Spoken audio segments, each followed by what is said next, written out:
ஆண்டவராகிய இயேசு கிறிஸ்துவின் நாமத்தினாலே இந்த வான்துளிகள் நிகழ்ச்சிக்கு உங்களை அன்போடு வரவேற்கிறேன். நம்முடைய மாலை தியானத்திற்கு ஆதாரமாக சங்கீதம் 91:11-12, உன் வழிகளில் எல்லாம் உன்னை காக்கும்படி உனக்காக தம்முடைய தூதர்களுக்கு கட்டளையிடுவார். உன் பாதம் கல்லில் இடராதபடிக்கு அவர் உன்னை தங்கள் கைகளில் ஏந்தி கொண்டு போவார்கள். என் அன்பு சகோதரனே, என் அன்பு சகோதரி, அன்பு பிள்ளையே, நீ தேவனுடைய பிள்ளையாக மாறிவிட்டாய் என்றால் உனக்கு தேவதூதருடைய பாதுகாப்பு உண்டு. அநேகருக்கு நாய்களை கண்டால் பயம், அநேகருக்கு பேய்களை கண்டால் பயம், அநேகருக்கு துர்குணமான பொல்லாத மனிதர்களை கண்டால் பயம். ஆண்டவர் சொல்கிறார், அன்பு மகனே, என் அன்பு மகளே, நீ என்று கர்த்தருடைய வீட்டாராய் மாறிப்போனாயோ அந்த நொடியிலிருந்து தேவ தூதர்களுடைய பாதுகாப்பு உனக்கு உண்டு என்று ஆண்டவர் சொல்கிறார். சங்கீதம் 34:7 வாசித்து பாருங்கள். கர்த்தருடைய தூதன் அவருக்கு பயந்தவர்களை சூழ பாளையம் இறங்கி அவர்களை விடுவிக்கிறார் என்று வேதம் சொல்கிறது. அது மாத்திரமல்ல, நம்முடைய அருமை இரட்சகர் ஆண்டவராகிய இயேசு கிறிஸ்து சொன்னார். மத்தேயு எழுதின சுவிசேஷம் 18:10 இந்த சிறியரில் ஒருவனை குறித்தும் அற்பமாய் எண்ணாதபடிக்கு எச்சரிக்கையாயிருங்கள். இவர்களுக்குரிய தேவதூதர்கள் பரலோகத்திலே என் பரமபிதாவின் சமூகத்தை எப்போதும் தரிசிக்கிறார்கள். அநேக நேரம் பிள்ளைகளை பள்ளிக்கு அனுப்பிவிட்டு அவர்களிலே வருகிற வரை வயிற்றிலே நெருப்பை கட்டி கொண்டு காத்திருக்கிற தாய்மார்கள் உண்டு. உங்கள் பிள்ளைகளுக்கும் உங்களுக்கும் தேவன் தன்னுடைய தூதர்களுடைய பாதுகாப்பை கொடுத்திருக்கிறார்.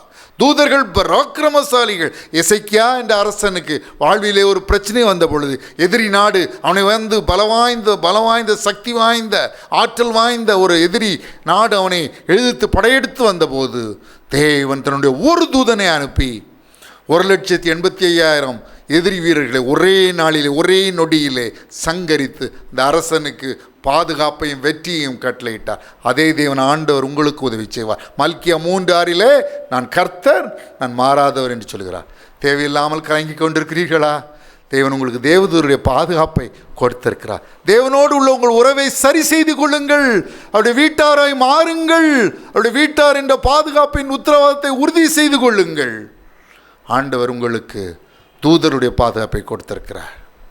God's mighty angels will protect you. Don't worry about anything, anybody.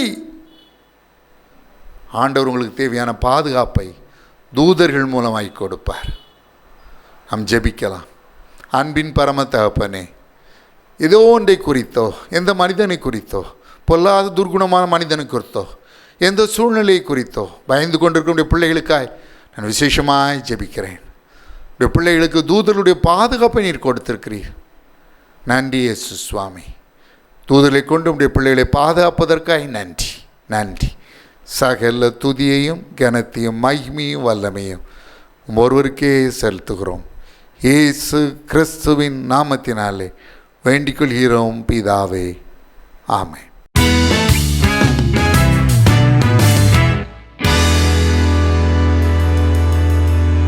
எல்லாருக்கும் நம் இயேசு சிறந்தவரே, எல்லாருக்கும் நல்லவரே.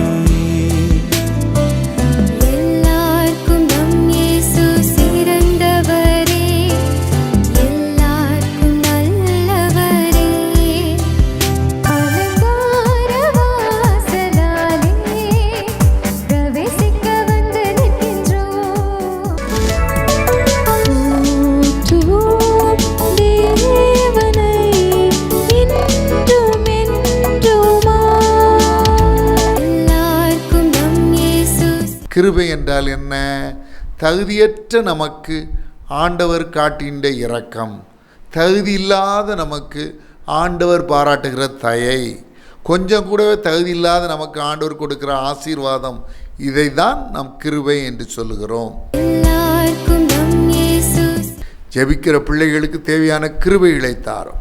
அப்பா, வியாதியினால் பலவீனப்பட்ட நிலையிலே இந்த நிகழ்ச்சியை பார்த்து கொண்டிருக்கிறவர்களுக்காக விசேஷமாய் ஜெபிக்கிறேன். இயேசு கிறிஸ்துவின் வல்லமையுள்ள நாமத்தினாலே சகல வலிகளும் வியாதிகளும் பலவீனங்களும் நோய்களும் நீங்கும்படி கட்டளை கொடுக்கிறேன். இயேசு கிறிஸ்துவின் வல்லமையுள்ள நாமத்தினாலே சகல வலிகளும் வியாதிகளும் பலவீனங்களும் நோய்களும் நீங்கும்படி கட்டளை கொடுக்கிறேன்.